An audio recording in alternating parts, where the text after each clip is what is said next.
morning, everyone. My name is Bea, and I'm an alcoholic. Hi.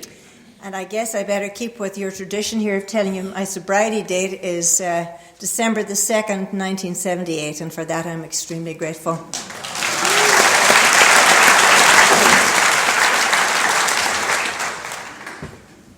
Well, God bless you for coming here. I seem to have been around Texas a lot.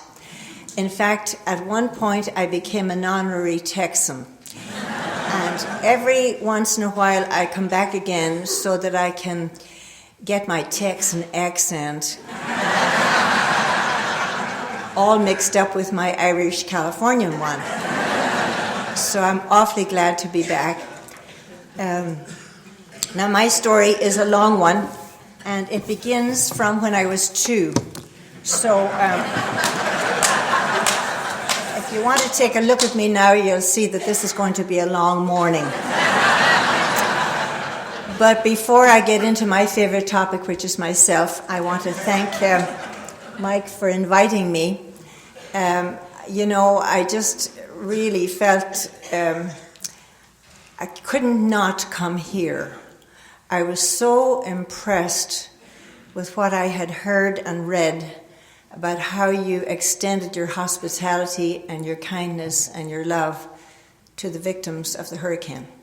And I knew that I couldn't personally do anything about that from California.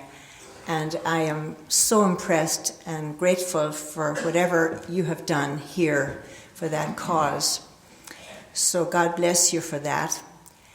I also want to thank my hostess, Molly, who has taken fabulous care of me since I arrived here yesterday. I've been doing a lot of traveling recently, and all I needed to do was just crash. But I am so grateful for her help and for all the wonderful, lovely things that you've done for me since I've come here. Great night's sleep and a lovely room, great swim this morning, and here I am. So, anyway, my story begins since I was 2. When I was 2, my sister was born. And, these things happen when you come from an Irish family. And she seemed and felt like she moved into my spot. And my spot has always been the center of attention. And I would hardly think that anybody would recognize that little defect of character here, but just want to be extremely honest. My sponsor keeps reminding me to be current, so that continues to be one of my serious problems, selfishness and self-centeredness. So as the time went on, I didn't like it that she moved into my spot, and then my parents had another baby boy, and then they had 2 more girls, and it always felt like I was being put to the periphery of that family. Now, nobody ever told me that happened, but that's how it felt. And when I was 8 years old, my father went to work one day and he never came home. He was killed in an accident. And my mother, on the day of his funeral, took me one side and she said, "Bea, I want you to help me with these children." And she was 32. She was a school teacher. And I can always remember putting away my playthings and all the little things you do when you're 8 years old. And if any of you are fairly new and you wonder what this has to do with drinking or using, if you'd want to read page 64, it says that alcohol's not our problem. Can you believe that?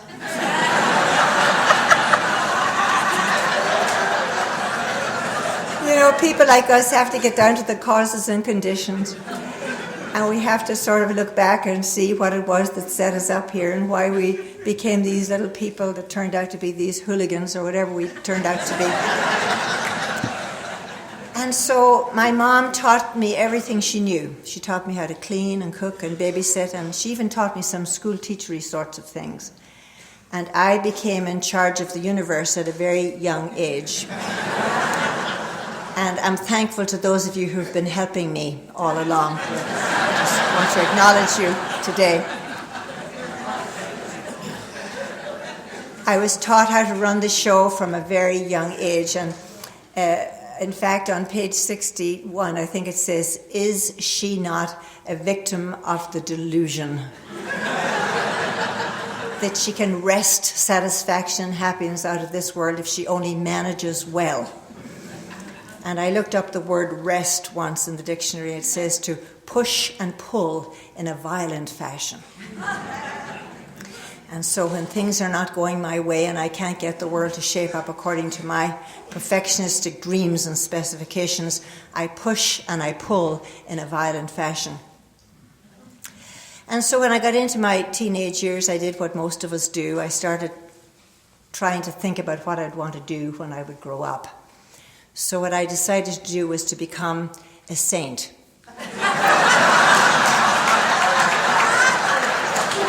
Now, I just didn't want to be any kind of a little saint, you know. I wanted to be a very important saint.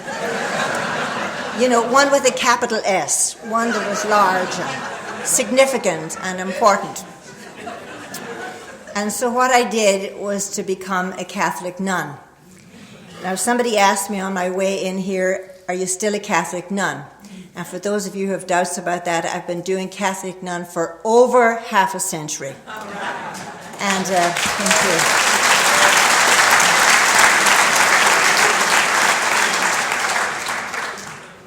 And I want to say at this time that I'm perfectly aware that there are a number of you sitting here looking at me today who have a resentment against people like me.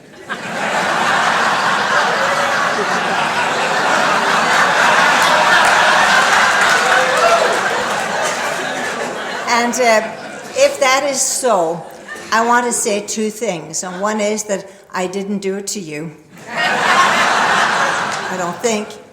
And secondly, I want to humbly and sincerely apologize to you from the bottom of my heart for any of you who might have been hurt by a woman in my line of work, or by anybody involved with the church to which I belong, or any denomination, any religious denomination whatsoever, because sometimes I found that people carry that burden with them for a long time, and they often don't hear anybody publicly apologizing for the defects that could have happened along the way.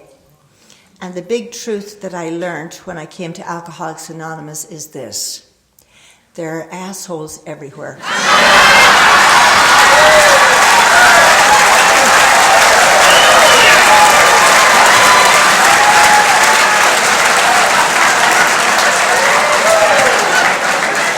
Now, there are Catholic assholes and Lutheran assholes and Presbyterian assholes. There's Baptist assholes and Southern assholes and Northern assholes and Irish assholes and Italian assholes and Spanish assholes. And in Southern California, there are one or two in Alcoholics Anonymous. Come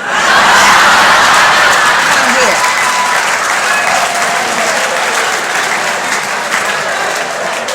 So what I'm saying is that there are human beings who run human institutions, and they make lots of mistakes, and lots of times people don't acknowledge that publicly.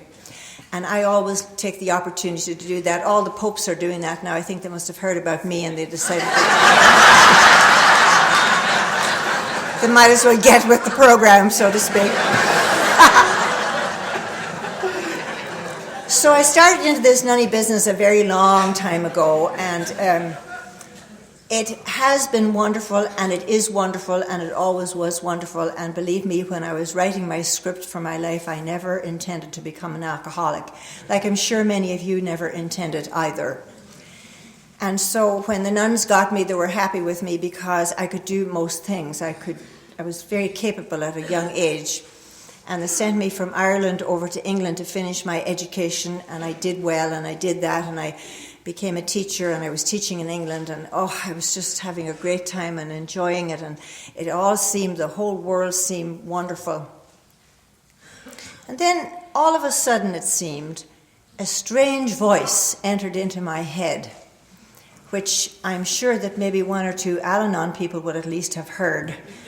And it went something like this: if only they would shape up, I would feel better. You know, if I could just get everybody to work things and do things the way I thought they should do it, then I'd be better. And I was beginning to get what it talks about in the doctor's opinion, that feeling of restlessness and irritability and discontentment, you know, just these feelings that I didn't know where they were coming from, and I didn't know what they were, and I couldn't talk about them to anybody, and I just was really antsy and jumpy and not feeling very comfortable in my own skin. And my bosses, they sent us all a letter to invite any of us who wanted to volunteer to go to Southern California.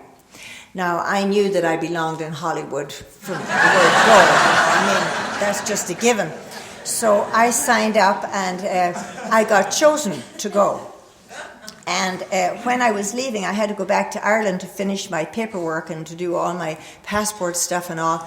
And when I was leaving, my boss, my superior, tapped me on the shoulder, and she said this to me: "Sister, we're going to put you in charge."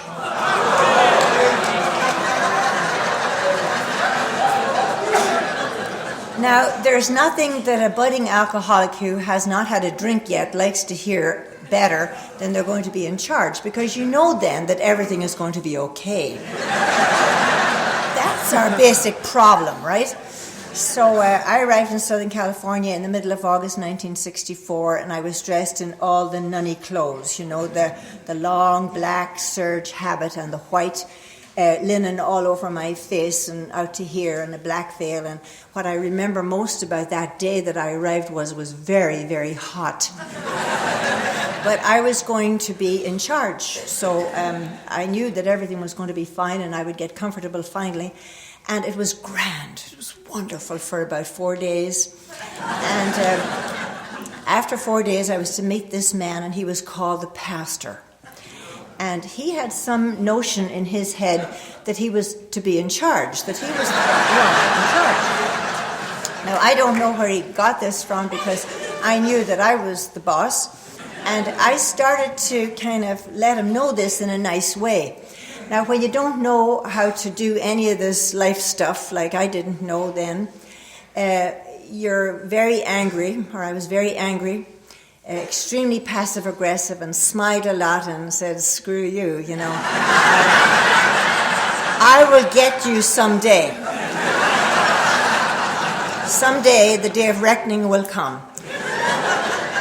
And I went on like this for a while, and then a marvelous, magical, magnificent thing happened to me, like I'm sure happened to you in a variety of ways, and that was that I found my first drink. And this is how it happened. A lady who had children in our school, she knocked at my office door one evening and she said, "Would you like to bring all the sisters over and swim at our swimming pool?"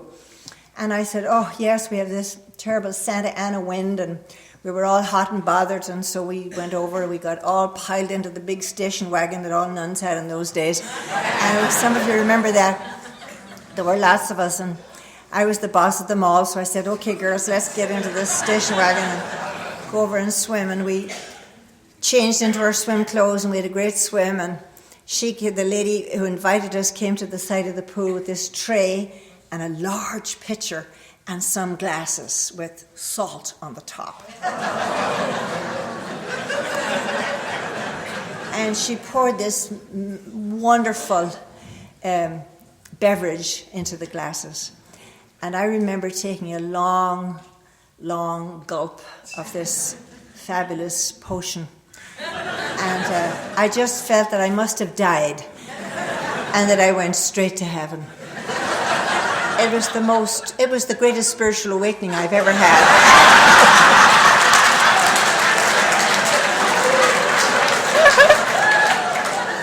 And I said to the lady, "Could we please have the recipe to take home?"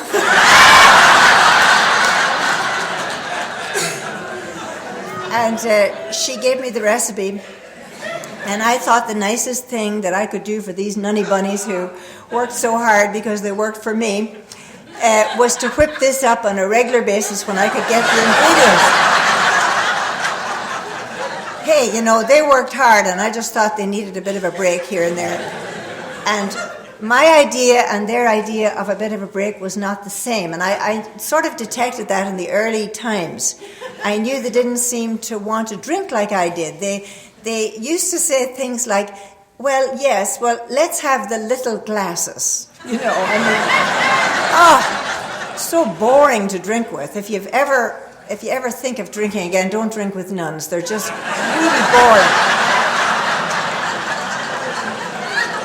And they would hold out their little fingers like this, and they would sip. You know, they just didn't know how to drink like some of us know. And I don't know how you did this, but I'm sure some of you will identify with this, that when I was drinking my drink of alcohol, I was never enjoying the drink I was drinking. I was always planning the next one and trying to think, how could I get this to happen again?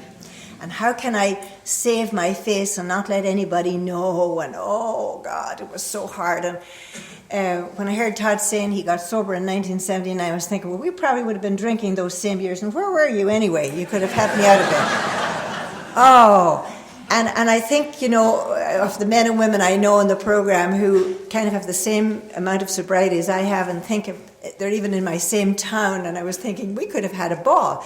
And I had to sneak around and I had to think of all the places that I would like to go, and I had to find lower companions. My lower companions were the clergy, because it was okay for the clergy to drink, you know.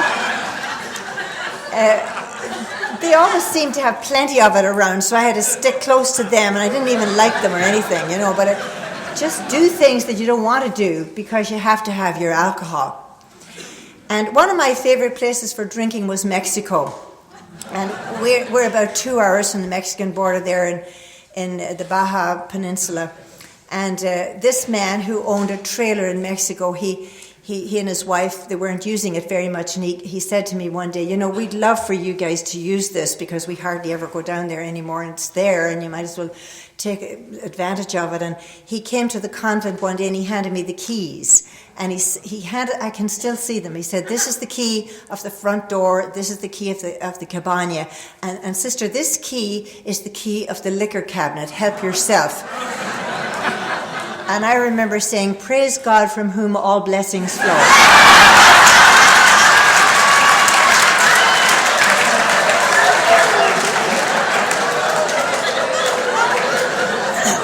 So I said to the nunny bunnies, you know, we have to get down to Mexico often because we have to learn how to speak Spanish. You know, we don't know that we tell lies. We really don't know that. We don't know that we tell lies to ourselves especially. We think that that's the truth. And I thought that I was going down there to learn how to speak Spanish with all the Canadians who were in that particular place. And Americans in Estero Beach. So, you know, on long weekends and short weekends and long holidays, I was so impressed with the United States because every single month there was a holiday of some kind. Oh, God, this is a good place to be. And a good excuse for drinking and a good place to celebrate, you know. And so we would get down there often. And I can remember, thinking, this is such a relief and such a relaxing way to live. And this sort of takes it was kind of like my whole life felt like a cactus plant. I was hurting all over. Everywhere you touched me, I was hurting. And when I had my little drinking poo, I just, you know, smoothed out like velvet. It just seemed like everything was going to be okay. And that went on for quite some time. But I always remember the struggle, even from the very early times of my drinking, the struggle to control and enjoy my drinking. And our big book tells us that it's impossible for us to do that if we control our drinking, we can't enjoy it. If we can enjoy our drinking, we can't control it. And our book tells us the great obsession of every abnormal drinker. So it brought me to a lot of internal turmoil and insanity inside of myself, and still trying to function successfully and highly functioning. And the harder I worked and the more successful I was, the more important it was for me to have my drink. And I remember thinking, well, I know what I'll do. I'll pray more. I'll pray more. And I remember thinking that I I will pray so hard that when I'm done this particular thing of praying, that I'll be able not to crave alcohol. Because I was very involved in what our Doctor's Opinion talks about in the big book, the phenomenon of craving, where my head would not stop thinking about alcohol all the time, 2 o'clock in the morning, in a convent. Can you imagine this? In a convent, and coming down to the chapel and being so angry with the God of my understanding at that time. I found a wonderful other God since I found the program. But so angry with the God of my understanding at that time, and please don't throw me out of Texas when I tell you this, that I used to go down to my little chapel and I used to give God the finger. You know, the anger at not understanding why this praying that I was involved in, that God and I could get me sober, but we couldn't stay like that. We couldn't stay sober. This intense praying. So I did this 30-day retreat in Northern California, I remember well, with the intention of hoping that when I was all done with this kind of praying, that I wouldn't want to be thinking about alcohol all the time. I'd just be able to have a nice little polite drink every once in a while and be social, you know? And on the 15th day of this 30-day experience, the retreat director said to us, you can have a break day today. We were praying and fasting and we were in total silence for the whole 30 days. On the 15th day, we were told we could have a break day. And the people who lived in Northern California, the others, said to me, is there any place special you'd like to go today? And I said, I would like to visit the Napa Valley, please.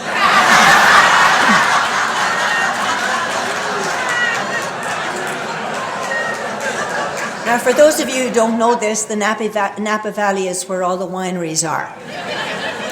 And I just thought I was being cultural, you know. I just thought I was enhancing my culture, that I was learning a little bit more about Northern California. And I remember we visited all these wineries with these godforsaken tiny little glasses they would offer you. Oh, and then wanting to drink more than ever that next day. And then on the 30th day when it was all finished, I thought I'll never get home so that I can have a drink, you know. And I don't know where you were when your moment of clarity came to you. And I always like to ask groups, you know, can you remember that? Can you remember where you were? Were you in an accident? Were you in a hospital? Did somebody do an intervention on you? Were you just sick and tired of being sick and tired? Or were you trying to highly function and reward yourself with alcohol at the same time and just going crazy and wondering how this was going to continue in your life? Where were you? And I love it what Bill W. says in his story. He says that no words can tell of the loneliness and the bitter morass of self-pity that he found himself in when alcohol had become his master and when he felt he was sinking in quicksand and he had found his match. Everything else I ever touched or put my hand to in life seemed to work for me, except I couldn't stay stopped drinking. And I was totally and completely defeated. But I didn't know that I was completely powerless over alcohol. I thought I was a bad person. I thought I had no willpower. And in fact, in my kind of line of work, I kind of thought I was living in sin, you know. And I was to learn so many times, and thank God for it, that I just have a disease, the disease of alcoholism, of my body and my mind and my spirit. I was standing in my living room when I came to my moment. And I don't know, it was like our community room, and I don't know what I was doing. I was just standing there dying inside and running the world and getting everything going and working overtime and working harder and trying to do 3 or 4 jobs at the same time. And I remember distinctly walking over to our bookshelf and just happening on a little booklet that's published for nuns. And on the very back page, I just flipped it open. I think this is a total miracle. I really know it is, because this particular little thing that I read was only in this booklet once. It was in November of 1978. And this is what it said. It was a little ad, and it said, "Sister, are you concerned about your drinking?" If so, please call this number collect. Now, because I'm so unique and so grandiose and so dramatic, I just thought there must be one other nun in the United States of America who had a drinking problem, out of the 140,000 that there were at that time. So I made the phone call to Massachusetts from California at 9 o'clock at California time, at midnight Massachusetts time. And in those days, which I think was the second miracle, a real live voice came on the phone. Now, you know, if you were to do that today, you probably wouldn't get a real live voice. You'd get a recording that would tell you to press 1 and press 2, or say yes or say no, or play music or do something, you know. And it would have been impossible for me to have stayed on the line. I wouldn't have stayed, of course, if that had been the case. But a real live voice answered the phone, and she asked if she could help me. And I told her yes, because I was very concerned about other people's drinking.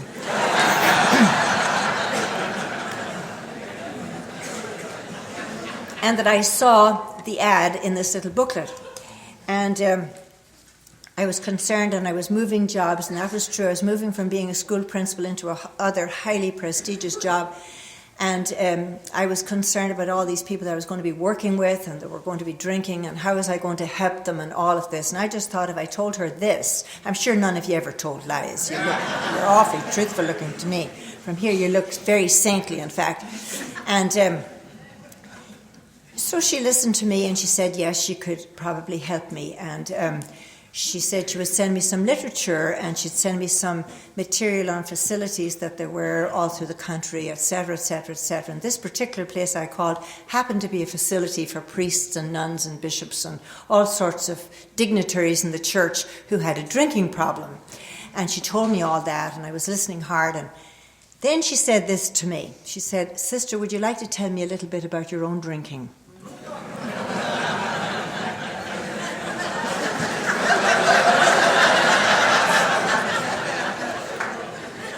Because I can hear the pain in your voice. The miracle of this program, I believe, one of them, is that we can hear the pain in one another's voices. And we can see the pain in one another's eyes. And because God gave us that gift of sobriety, and we can see the pain, and we can hear the pain, we can then participate in the healing action. And this woman, whom I'd never met, could hear the pain in my voice. And when she said that to me, I broke down into the phone and I started to sob. Now, I don't think she heard a word I said, because I was, I was in an awful state. And she said, don't hang up, just keep on, stay there, just don't hang up. And then she said, listen, with all the loving concern that I have for another human being, I would like to invite you to do something about your own drinking. And you know, I was sobbing, and I was impressing her as best I could, in the best way I could. I was telling her how smart I was, how many degrees I had, especially the degrees I have on God. You know, I mean, I have lots of those. And the big truth is, you know, as I said earlier, God and I could never get me sober. God and I and you can keep me sober. That's the wonderful blessing of this deal. But I just thought, because I wear this ring on my finger that says that I dedicated myself to God a long time ago, that God and I had a kind of a monopoly on God, you know, and that I could somehow twist God's arm, you know, to kind of make it okay and not let me get caught, and, you know, all those kinds of things. God help me. And she said, you probably wouldn't be calling from California at midnight if you were just concerned about other people. And then she said this, which I think is very significant to say to an Irish woman. She said, but you may not be ready yet. Well, you know, if you tell an Irish woman that she's not ready, she's going to prove to you that she's ready. Whether she's ready or not. And I'm thinking, what does she mean I'm not ready? And then she told me this corny story like we've heard so many times. You know, it's kind of getting off at any floor of the elevator. You know, you don't have to go down to the bottom. And she said, but you may have to do that. And then she told me she would still send me the literature, and advised me to go to an AA meeting. Now, ladies and gentlemen, that was not my plan for life, to be going to an AA meeting. So the next day, I called Alcoholics Anonymous a long way away from where I live because, anonymity. Oh my God. Anonymity was such an important part of everything for me because I knew, in those days, God help me, I thought I was important. I did.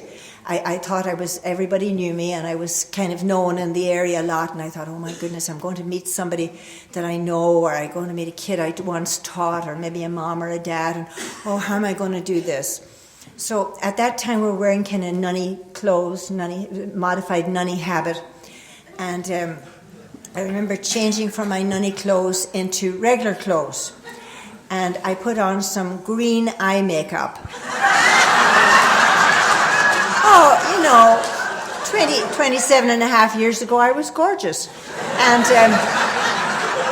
I took myself down to this place called Whittier's, a good long way from where I live, far away, and I told everybody, because I was running Orange County anyway, so everybody thought I was going to a meeting. I was always going to meetings of some kind, so I was going to a meeting, and I went on down to this meeting. And this little place was called Serenity Hall, and it had it was just about the size of this area here. It was filled with smoke. The smoke was coming down to about here, And it seemed to me, this is not necessarily true, but this is what I thought I saw there. A lot of little old men shuffling, at 10 o'clock in the morning on a Wednesday morning in Serenity Hall. There were two women, and one stayed and the other one left. But the one who stayed, she was, as we say in Ireland, she was not the full shilling. She was, or as you might say here, she was a couple of tacos short of a combination plate.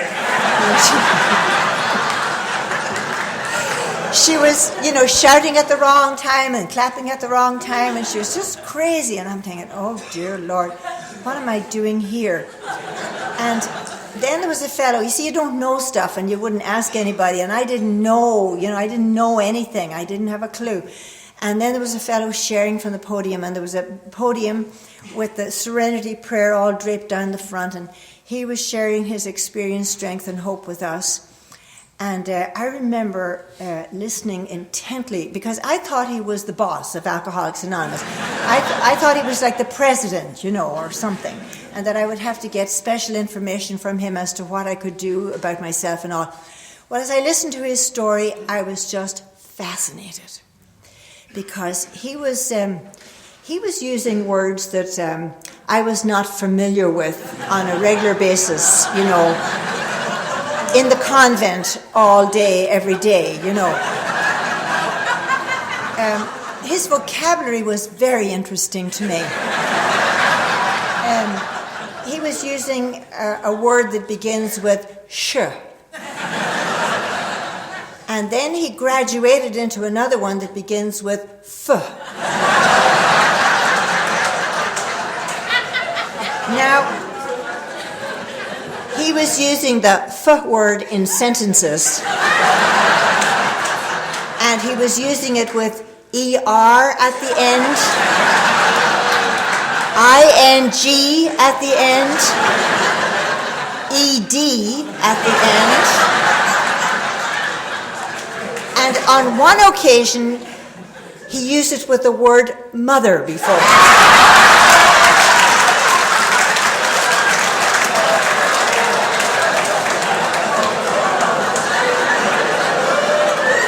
Used it as a noun, a verb, an adjective, an adverb, a preposition, and a conjunction. And I'm thinking, and this is going to be my spiritual leader for the rest of my life.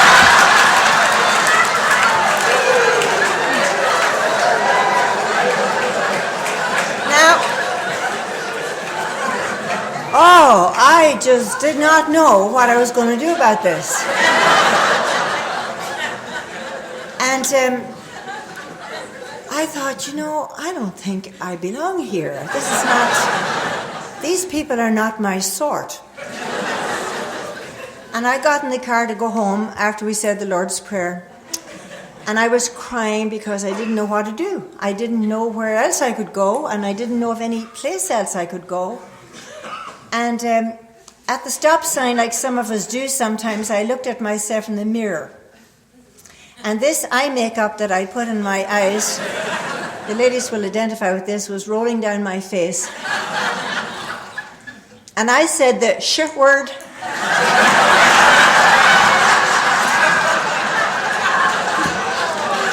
And the f word.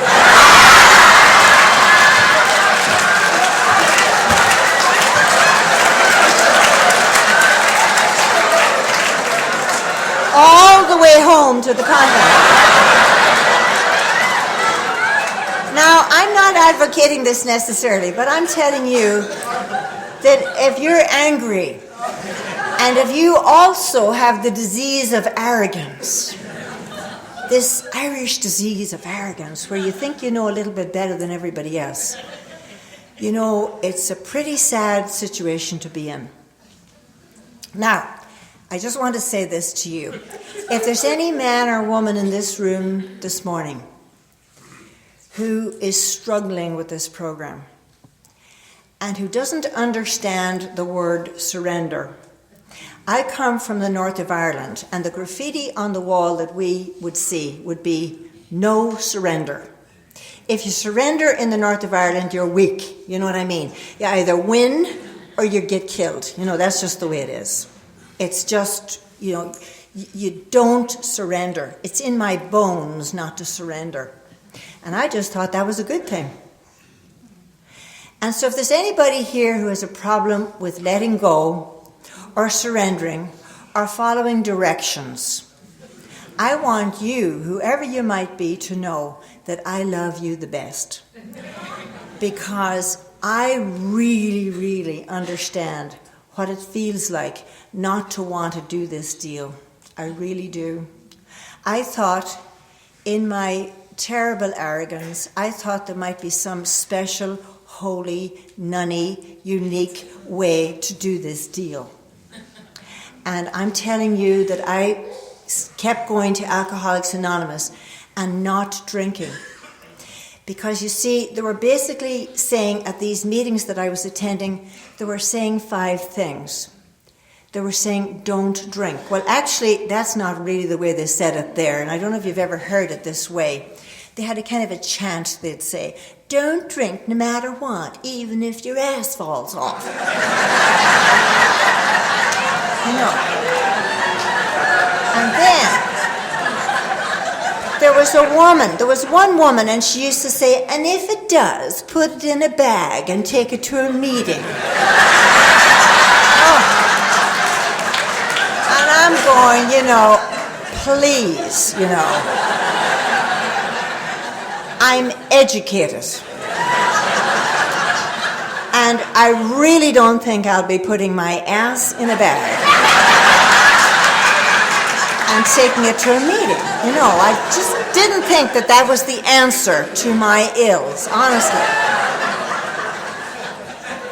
And then they were saying, go to meetings. Don't drink. Go to meetings. Now, I didn't think there was anything at these meetings that was going to enhance what I thought I already knew. And in the meetings that I attended, they used to have the steps, still do, and the traditions all draped down the walls. And I'm looking at this and I'm thinking, oh, come on, you know, I mean, I'm a qualified spiritual director, for God's sake, you know, I mean, what? Oh. And then they were saying it would be a good thing to read the book. Now, I read the book from cover to cover, and I'm here to tell you, and I know that some of you will agree with this and some of you won't, but I'll be getting on a plane if you talk about me, it's okay. The worst piece of literature that's ever been written, you know. The sentences are all, you know, they need improvement, for God's sake, you know. English was one of my favorite subjects. And I took the book down to the beach one day and I corrected it.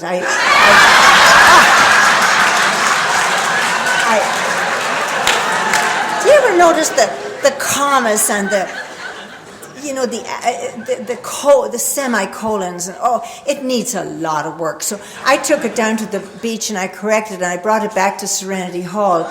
And you were asked to share from the podium. They'd call you up to the podium. And I shared my little thing. I was probably crying over something. I cried every day I went to my meetings. I'd cry. In fact, they called me the crying nun for years. I didn't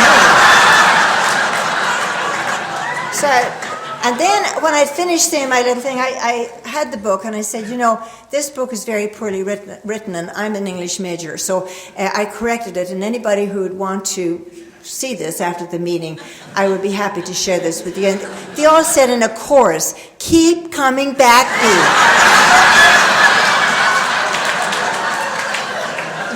It's a miracle that I'm here. It really is. It's a miracle. Oh God, it is such a miracle because, according to the statistics, about women in my line of work, over 15% of us have some sort of a chemically dependent problem. But mostly it's shoved, under the carpet so that nobody will know.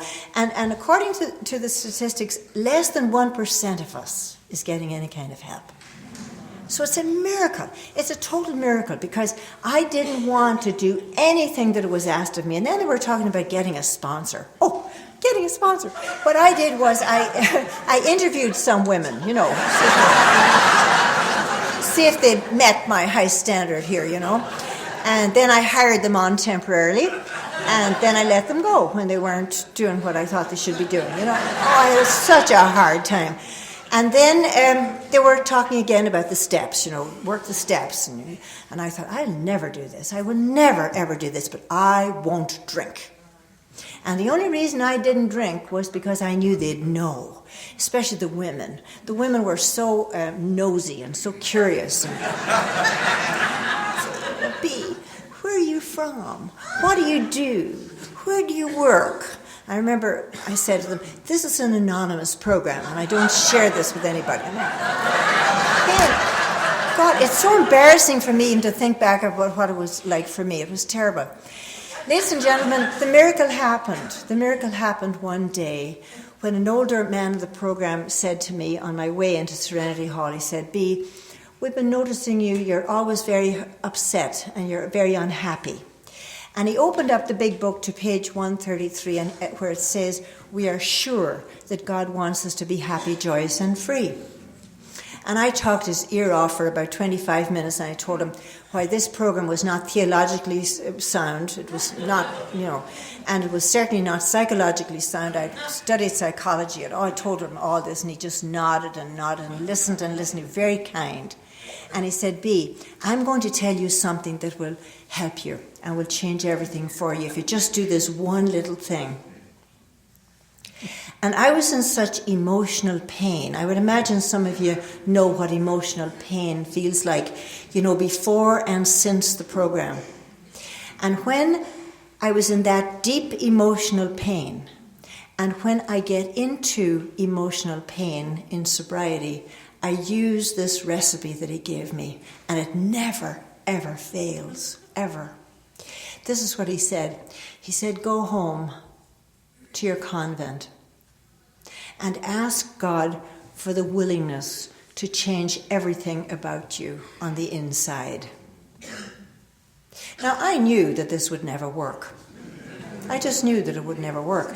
And I also knew that in all the studies that I had done and all the information that I had about God and all kinds of information, I knew that this was just such a simplistic thing to say, and that nobody had ever said that to me before.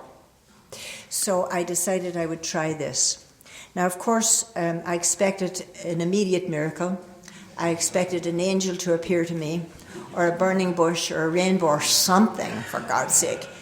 And nothing happened. But I did pray. Prayed hard. And I said to God in the most embarrassed fashion, "I need the willingness to change everything about me." And I said the word willingness, willingness, willingness a lot of times. And I was driving on the 57 freeway in deep traffic about 3 days later. And I noticed the sunset in the rearview mirror. And it occurred to me that I hadn't thought of drinking for 3 days.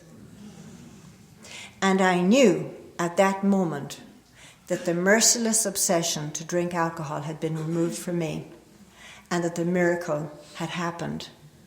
That God had taken this terrible thing from my shoulders, from my back, and that this miracle that you and I know so well had happened. And I was not craving alcohol. See, all the time prior to that I was going to meetings and that I was trying to do the sponsor thing and I was trying to read the book, I had not surrendered to the program as it was written and how it was designed.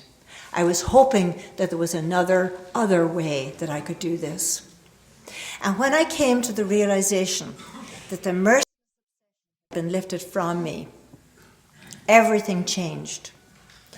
And I came to understand the book. And I make amends to the book all the time now for trying to change it. Oh, I do. And I read again page 13 where it talks about self-centeredness and selfishness. And when I read that only God can take that away from me. And then on the very last paragraph it says this to me. And it was very important for myself to put my own name in there so that I could read it to myself and I wouldn't be applying it to everybody else in the world. So I had to read it like this. B, this is the how and the why of it. You have to quit playing God. Now, I wasn't playing God, I was playing Mrs. God, because I had given my life over to God in this life, you see, that I do. You have to quit playing God because it doesn't work.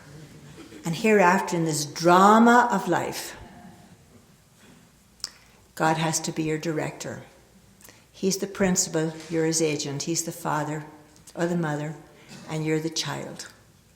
And B, most good ideas are simple. In fact, they're so simple that somebody like you is probably going to miss it. But this concept that God's in charge, is the keystone of the new and triumphant arch through which you will pass to freedom. Now, folks, isn't it wonderful? All I ever wanted was this internal freedom. And then when I really internalized that I got a sort of a glimpse of what this was going to mean for me, I began to get excited about this deal. And I especially began to get excited about all of the 86 promises that are couched in there in the steps. And I know most of you know this, I'm sure you do, that there are 13 references to self and selfishness and self-centeredness on page 13, and then they are followed by 13 promises. Is that a sign, as you say, or what? How did I do there? Was that good?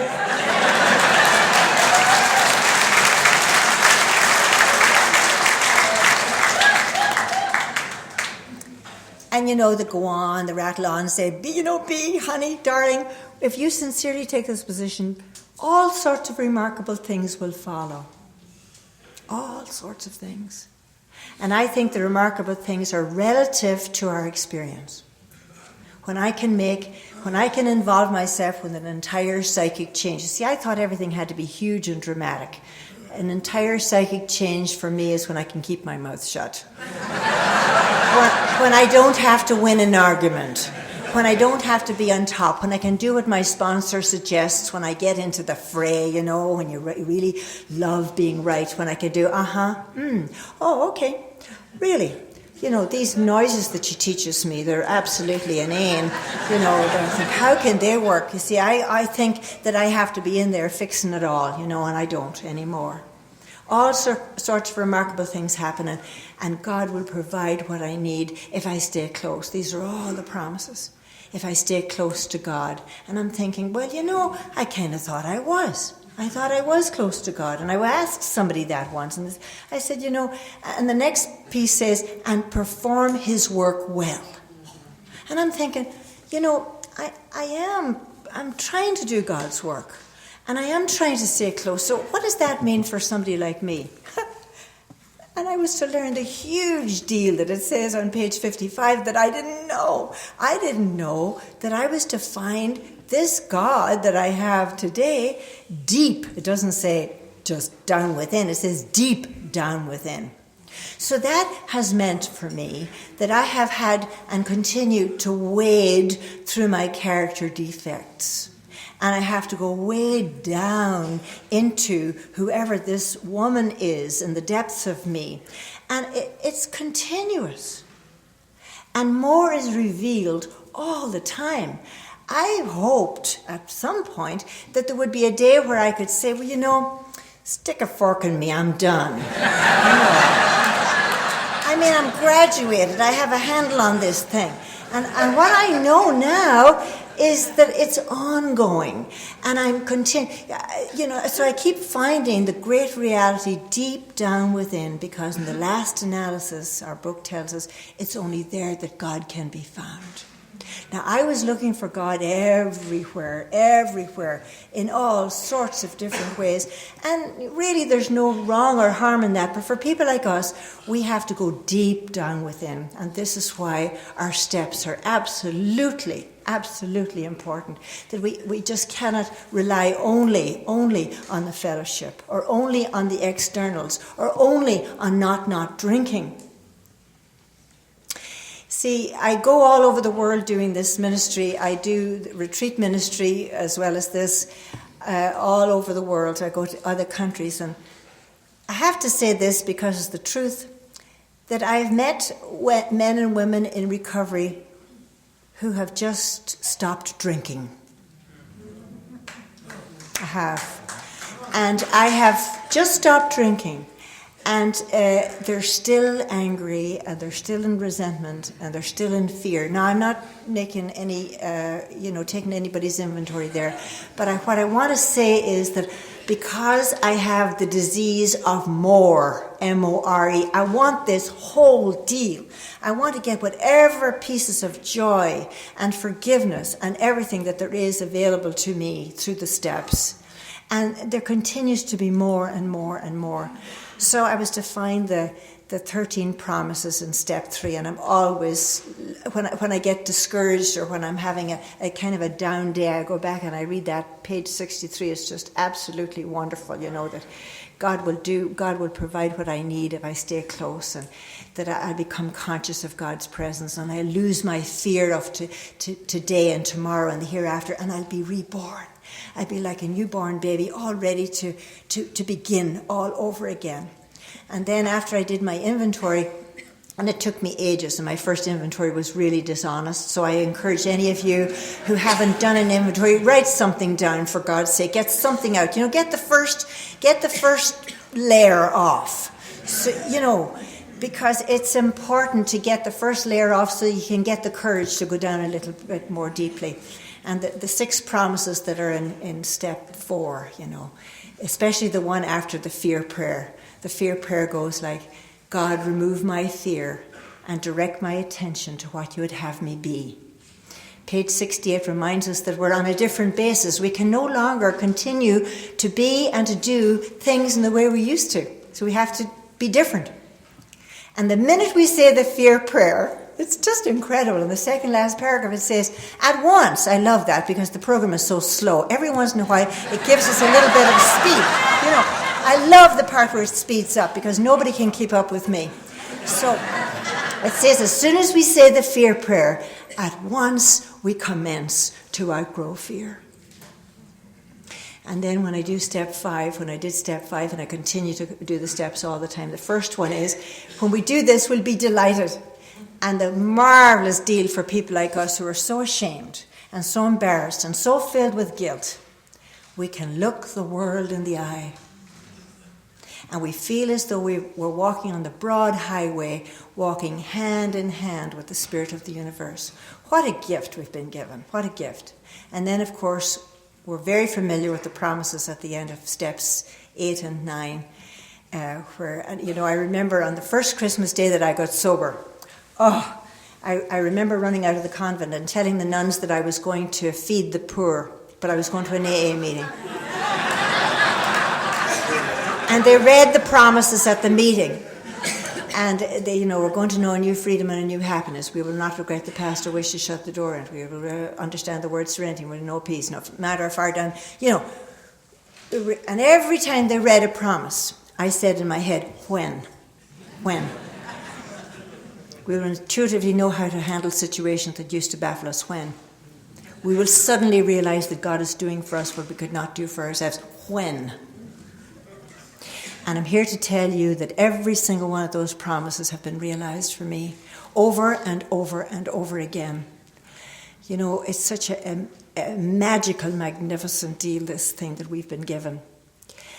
And then to the extent that I allow myself and really refuse to rest on my laurels, because I will know that I'm headed for trouble if I do, because alcohol and alcoholism is a subtle foe, and all I have is this daily reprieve contingent on my spiritual basis, on my spiritual sobriety.